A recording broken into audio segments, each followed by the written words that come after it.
and gentlemen, we are now crossing a zone of turbulence. Please return to your seats and keep your seatbelts fastened.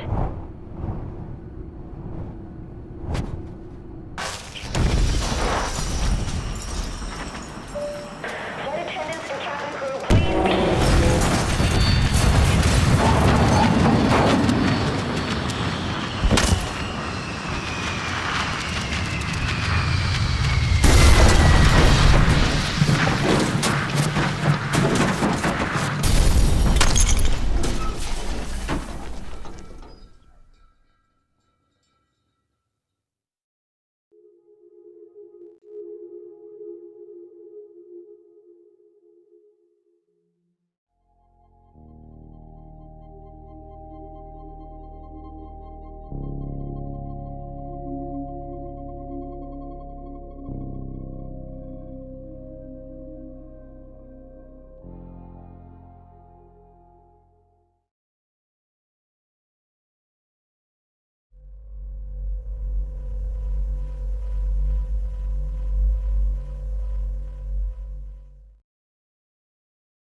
The forest एक कहानी है हमारे खोए हुए बच्चे टिमी के बारे में। जैसे ही हम इस गेम को स्टार्ट करते हैं, हम एक प्लेन क्रैश का शिकार होते हैं।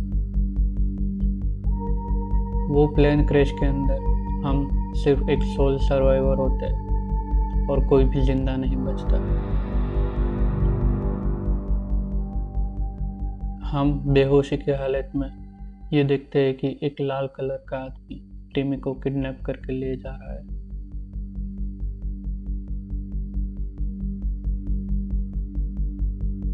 जैसे ही हम होश संभालते हैं, हम कुछ लाशों को देखते हैं और प्लेन के आधे टूटे हुए हिस्से को भी देखते हैं।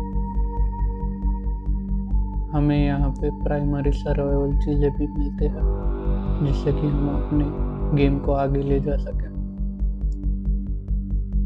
जैसे ही हम टूटे हुए प्लेन से बाहर निकलते हैं, हम खुद को जंगल के अंदर निपटा हुआ पाते हैं।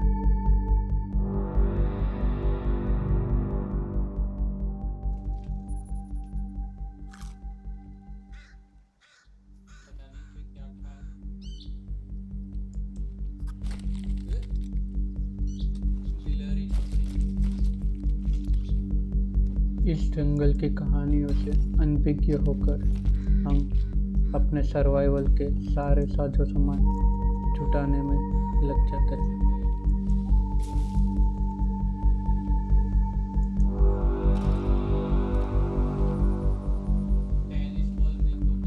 इस दौरान हम ये भी सीखते हैं कि कैसे अलग अलग चीज़ों को जुटाया जाए और उनसे बहुत सारी शिकार करने की चीज़ें भी बनाई जा सकती है।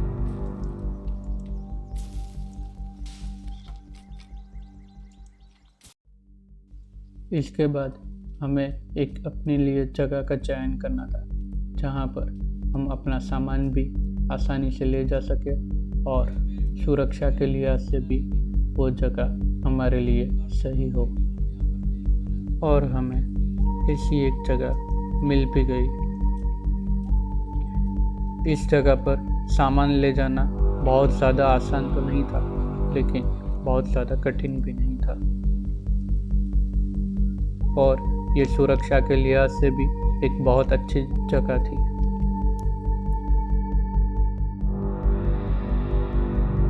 इस जगह पर हम समुद्र से भी जुड़े हुए रहते और ज़मीन से भी। जानवर के अटैक से भी हम सुरक्षित रहते, क्योंकि यहाँ पर कोई जानवर आ ही नहीं सकता था।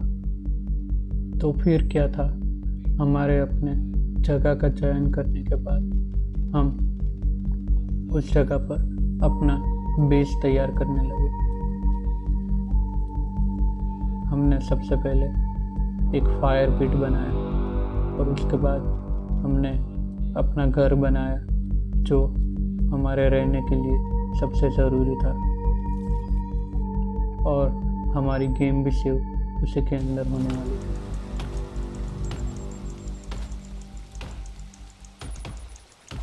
अब हमें अपना घर बनाने के लिए कुछ सामान की ज़रूरत थी। इसमें से एक वुडन लॉग्स थे, तो हमने वो इकट्ठा करना शुरू किया।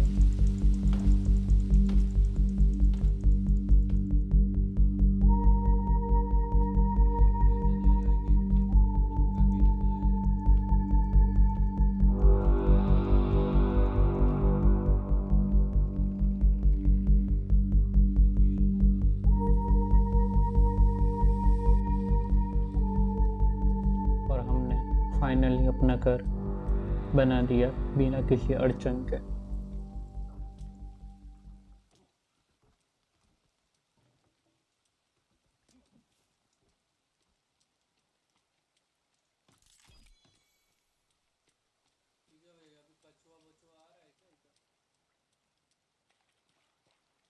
अब हमने घर तो बना लिया था, लेकिन हमें और भी बहुत सारी चीज़ों की ज़रूरत थी, जिनमें से एक था खाना, दूसरा था पानी।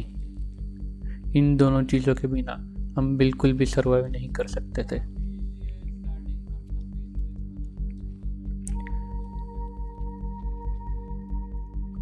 इन दोनों चीज़ों को पाने के लिए हमें उनका शिकार करना पड़ता, और वो शिकार हमें समुंदर से मिलने वाला था।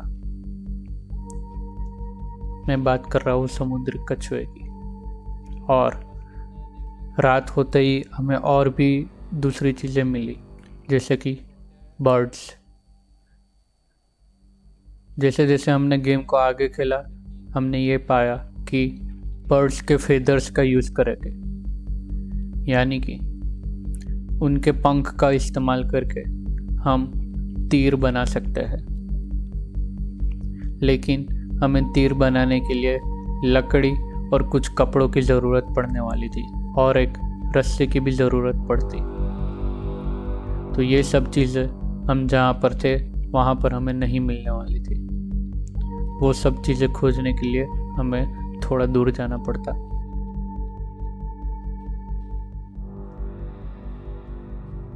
इन सारी चीज़ों को ध्यान में रखते हुए हमने सारी चीज़ें इकट्ठा करना शुरू कर दिया था।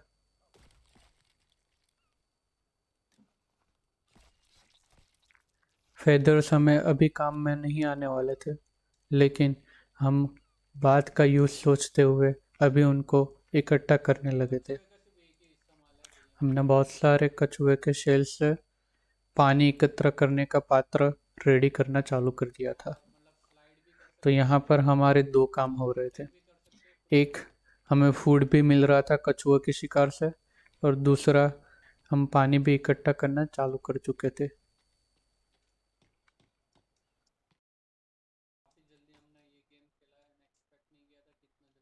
अब बहुत रात हो चुकी थी और हम जंगल में जाना अफोर्ड नहीं कर सकते थे। इसीलिए हमने रात में अपने घर में सोना सही समझा और गेम को सेव किया, और सुबह वापस से अपने काम पे लग गए। हमें हर बार चढ़ने और उतरने में बहुत ज़्यादा मुश्किलों का सामना करना पड़ रहा था, इसीलिए हमें इसका भी एक सॉल्यूशन बाद में निकालना था। अब इस जंगल की उस चीज़ से हमारा परिचय होने वाला था जिससे हम वाकिफ नहीं थे।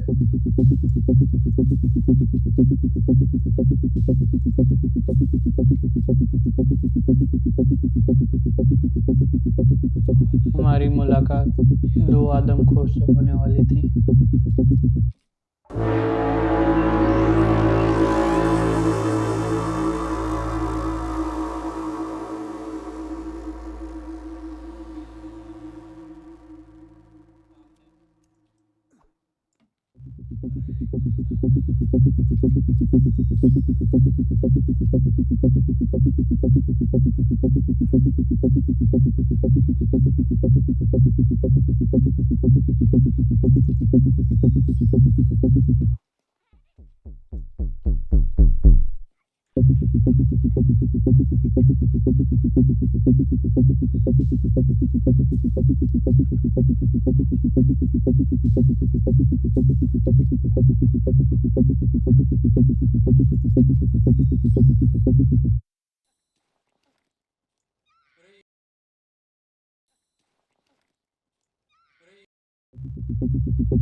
हमने जो वहाँ पे देखा उसको मैं बयां नहीं कर सकता। अब हमें बहुत ही अच्छे से ये पता चल चुका था कि हम इस जंगल के अंदर अकेले नहीं हैं। कुछ लोगों का तो हमने सामना कर लिया, लेकिन हमें ये भी पता था आगे और भी हमारी मुश्किलें बढ़ने वाली है।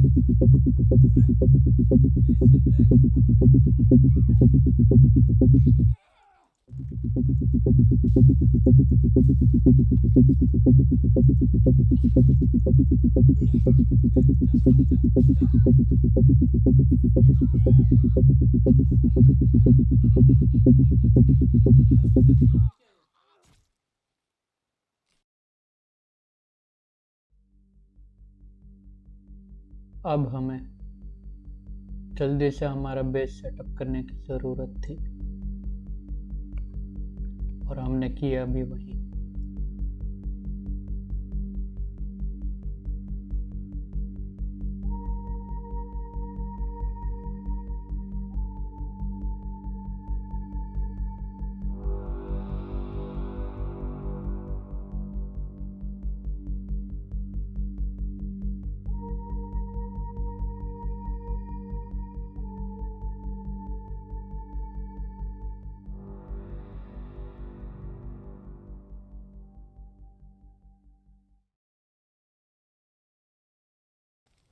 अब फाइनली रात हो चुकी थी और आज के दिन जो हुआ उसको मद्देनज़र रखते हुए हम सो भी नहीं सकते थे।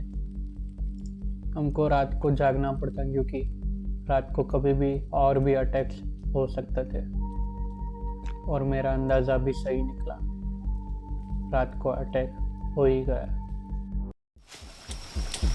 तो फॉरेस्ट के अंदर अगर कुछ चमक रहा है ना, वहाँ मत जाओ। जो देखो देखो देखो, ये चिल्ला रहा है।